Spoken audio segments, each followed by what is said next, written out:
तिब्बत पृथ्वी पर सबसे सुंदर और अदूषित क्षेत्रों में से एक है। यह सुदूर क्षेत्र न केवल साहसिक प्रेमियों को आकर्षित करता है, बल्कि उन यात्रियों को भी आकर्षित करता है जो अपने जीवन में अस्तित्व का गहरा अर्थ खोजने के उद्देश्य से निर्देशित होते हैं। पिछली शताब्दी तक रहस्य में डूबा और अत्यधिक दूरस्थ तिब्बत अभी भी काफी हद तक अज्ञात और अनदेखा है, और यह बात इस हिमालयी क्षेत्र को और अधिक दिलचस्प बनाती है। वह है इससे जुड़े विभिन्न मिथक और किंवदंतियां। हम यहाँ ज्ञानगंज मठ की बात कर रहे हैं। हिमालय में स्थित यह एक छोटी सी जगह है जिसे शांग्रीला, शंभाला और सिद्धाश्रम के नाम से भी जाना जाता है। ज्ञानगंज मठ में केवल सिद्ध महात्माओं को स्थान मिलता है। इस जगह के बारे में ऐसा कहा जाता है कि यहाँ रहने वाले हर किसी का भाग्य पहले से ही निश्चित होता है और यहाँ रहने वाला हर कोई अमर है। यहाँ किसी की मृत्यु नहीं होती है। आध्यात्मिक शक्ति के इस केंद्र में बुद्धिस्ट्स जाने का प्रयास करते हैं, लेकिन इसका रास्ता किसी को समझ में नहीं आता है। ज्ञानगंज में योगियों के अमर रहने की बात पर विज्ञान तर्क देते हुए यह कहता है कि एक निश्चित आयु के बाद जीव की मौत हो जाती है। अगर बॉडी में लगातार नए सेल्स बनते रहें और किसी तरह से ऑर्गन्स को लंबे समय तक स्वस्थ रख सके तो इंसान भी 1000 साल से ज्यादा जी सकता है।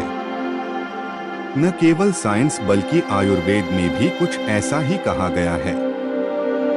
ज्ञानगंज मठ में रहने वाले ऋषि योग विद्या में पारंगत होते हैं और इसी के सहारे वे अपनी भावनाओं को कंट्रोल कर सकते हैं। इंसान ऐसा नहीं कर सकता है। इंसान का किसी भी चीज पर कोई कंट्रोल नहीं है और न ही मौत पर उसका कोई वश चलता है।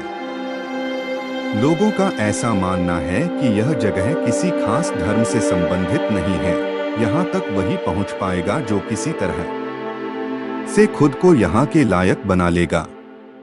यदि हम बौद्ध धर्म की बात करें तो बुद्धिस्ट ऐसा मानते हैं कि भगवान बुद्ध ने अपने आखिरी दिनों में कालचक्र के बारे में ज्ञान प्राप्त कर लिया था। उन्होंने कई लोगों को डोट इसके बारे में बताया भी था। इनमें से एक थे राजा सुचंद्र। राजा जब इस ज्ञान को प्राप्त कर वापस अपने राज्य में आए, तभी से तिब्बत में उस स्थान को शंभाला कहा जाने लगा। शंभाला का मतलब है खुशियों का स्रोत। बौद्धों का मानना है कि शंभाला दुनिया की गुप्त आध्यात्मिक शिक्षाओं की रक्षा करती है। इस पौराणिक भूमि तक पहुंचने के निर्देश कुछ पुराने बौद्ध धर्म ग्रंथों में दिए गए हैं, हालांकि निर्देश अस्पष्ट हैं। बौद्ध भी मानते हैं कि ज्ञानगंज मृत्यु के नियमों की अवहेलना करता है। इस अमर भूमि में किसी की मृत्यु नहीं होती और चेतना सदैव जीवित रहती है। इसे शंभाला और शांग्रीला के नाम से भी जाना जाता है। प्राचीन ग्रंथों और मान्यताओं के अनुसार ज्ञानगंज 8 पंखुड़ियों वाले कमल की संरचना जैसा दिखता है। यह बर्फ से ढके पहाड़ों से घिरा हुआ है। जीवन का वृक्ष जो स्वर्ग, पृथ्वी और अधोलोक को जोड़ता है, उसके केंद्र में खड़ा है। जिन लोगों ने ज्ञानगंज या शंभला को देखा है, उनके लिए यह झिलमिलाता शहर है। इसके रहने वाले अमर हैं जो दुनिया के भाग्य का मार्गदर्शन करने के लिए जिम्मेदार हैं। इस रहस्यमय राज्य के भीतर रहते हुए वे सभी धर्मों और विश्वासों की आध्यात्मिक शिक्षाओं की रक्षा और पोषण करते हैं। दूसरों के प्रति अपनी बुद्धिमत्ता का पालन करते हुए वे अच्छे के लिए मानव जाति की नियति को प्रभावित करने का काम करते हैं। तिब्बती बौद्धों का मानना है कि दुनिया में अराजकता की जब अति हो जाएगी, तब इस विशेष भूमि के 25वें शासक पृथ्वी को बेहतर युग के लिए मार्गदर्शन करते दिखाई देंगे। आपको जानकर हैरानी होगी कि आजकल के मैपिंग सिस्टम का मदद लेकर भी इसे ढूंढा नहीं जा सकता है। यहाँ तक कि सैटेलाइट में भी इसे नहीं देखा जा सकता है। कई लोग तो ये भी कहते हैं कि इस घाटी का संबंध सीधे दूसरे लोक से है।